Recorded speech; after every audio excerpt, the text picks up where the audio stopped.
प्यारे बच्चों, आज हम आपको जीएस में एयर ट्रांसपोर्ट या वायु परिवहन के बारे में कंपटीशन ओरिएंटेड चीजें आपको बताएंगे। तो आइए वायु परिवहन के बारे में देखते हैं। देखिए, भारत में वायु परिवहन की शुरुआत कब हुई? पहली बार जो वायु परिवहन मतलब कि हवाई जहाज उड़ने की शुरुआत कब हुई? तो ये हुई 1911 में। 1911 में हुई और पहली बार, ये एग्जामिनेशन ओरिएंटेड है, पूछा जा सकता है, पहली बार जो हमारी डाक सेवा शुरू हुई विमान से, वो इलाहाबाद से नैनी तक। नैनी इलाहाबाद का ही एक हिस्सा है, थोड़ी दूर पे है। तो इलाहाबाद से नैनी तक के बीच की दूरी पहली बार डाक सेवा शुरू हुई परिवहन से, और यही भारत में शुरुआत भी मानी जाती है। तो आपका हो गया पहला 1911 में शुरुआत हुई और पहली डाक सेवा इलाहाबाद से नैनी के बीच में हुई। अब देखिए, JRD टाटा, ये पहला वाला बहुत इंपॉर्टेंट है। वायु डाक सेवा जब शुरू हुई, कब से, कहां से शुरू हुई? इलाहाबाद से नैनी तक। इसके बाद JRD टाटा, पहली बार इनको 1929 में कमर्शियल पायलट का लाइसेंस मिला, व्यावसायिक वाणिज्यिक पायलट का लाइसेंस मिला। और JRD टाटा ने वायु सेवा के क्षेत्र में बहुत बड़ा योगदान दिया था। इन्होंने एयरलाइंस की भी शुरुआत की थी, और इसीलिए इनको पहली सूचना ये कि प्रथम भारतीय पायलट का लाइसेंस किसको मिला? तो JRD टाटा को मिला। दूसरा, इन्हें ही भारतीय विमानन के जनक माना जाता है। यानी भारतीय विमान परिवहन के या भारतीय वायु परिवहन के जनक किसको माना जाता है? JRD टाटा को। ये भी बहुत इंपॉर्टेंट है। तो पहली हो गया, इलाहाबाद से नैनी सेवा शुरू हुई 1911 में। दूसरा, पहले पायलट कौन बने? लाइसेंस मिला JRD टाटा को। दूसरा, टाटा को ही भारतीय विमानन का जनक यानी पिता कहा जाता है। ये तीसरा भी बहुत इंपॉर्टेंट है। इसके बाद 1933 में इंडियन नेशनल एयरवेज कंपनी की स्थापना हुई, नेशनल एयरवेज की 1933 में। बाद में क्या हुआ?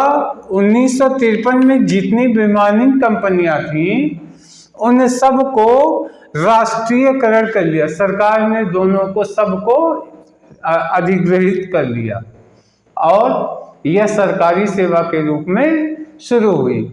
और सरकार ने 2 निगम की स्थापना की। पहला बनाया इंडियन एयरलाइंस, भारतीय विमान निगम इंडियन एयरलाइंस,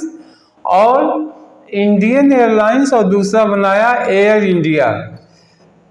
देखिए, भारतीय विमान निगम या इंडियन एयरलाइंस, इसकी जो सेवाएं थीं वो भारत के अंदर और भारत के जो निकटतम पड़ोसी हैं, जैसे नेपाल, पाकिस्तान, श्रीलंका, चाइना, ऐसे जो हमारे निकटतम पड़ोसी हैं, उन तक ये इंडियन एयरलाइंस की सेवाएं जाती हैं।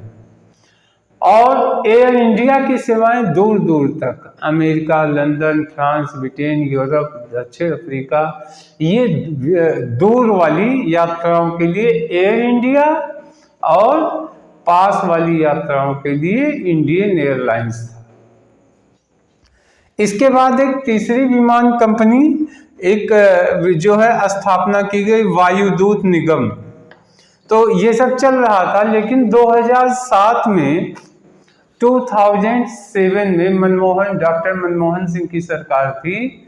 इन्होंने इंडियन एयरलाइंस का एयर इंडिया में विलय कर दिया। इंडियन एयरलाइंस का एयर इंडिया में विलय हो गया। ध्यान दीजिएगा किसका किसमें विलय हुआ, आपको ये याद रखना, इंडियन एयरलाइंस का विलय एयर इंडिया में हो गया। और इस समय निजी क्षेत्र की बहुत सारी कंपनियां आप जानते होंगे, आजकल तो बहुत है, विस्तारा, किंगफिशर तो लगभग बंद हो गई, नहीं तो किंगफिशर भी थी, और जो है तमाम विमान कंपनियां आजकल प्रचलन में है। लेकिन मुख्य रूप से एयर इंडिया भारत का अंदर और विदेशों तक सेवाएं देता है। तो प्यारे बच्चों, ये इतना घटना जो है वायु परिवहन से संबंधित है। आशा है आपके समझ में आ गया होगा। एक दो मोटी मोटी जानकारी रखनी है। पहली सेवा 1911 में इलाहाबाद से नैनी तक गई, ये डाक सेवा के रूप में गई, पहला हो गया, यही विमान परिवहन यहीं से शुरुआत हुई।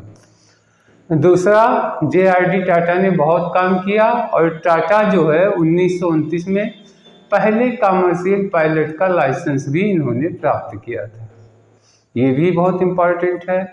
फिर तीसरा जो सबसे इम्पॉर्टेंट है कि 1953 में 33 में जो हुआ एयरवेज बनाया गया, वो कोई इम्पोर्टेंस नहीं है। 1933 में इंडियन नेशनल एयरवेज की स्थापना हुई, लेकिन 53 में 1953 में सरकार ने जैसे सभी विमान कंपनियों का राष्ट्रीयकरण कर लिया, उनको सरकार ने ले लिया, और उसके बाद दो निगम बनाए, एक इंडियन एयरलाइंस और दूसरा एयर इंडिया, और 2007 में इंडियन एयरलाइंस का एयर इंडिया में विलय कर दिया गया। इसी बीच में एक और भी बना था, वायुदूत।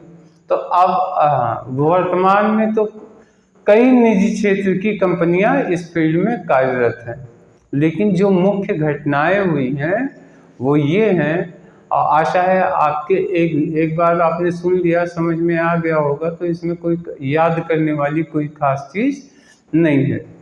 तो प्यारे बच्चों, इस वीडियो में इतना ही। अब नेक्स्ट वीडियो में हम आगे का लेके आएंगे, तब तक के लिए धन्यवाद, नमस्कार।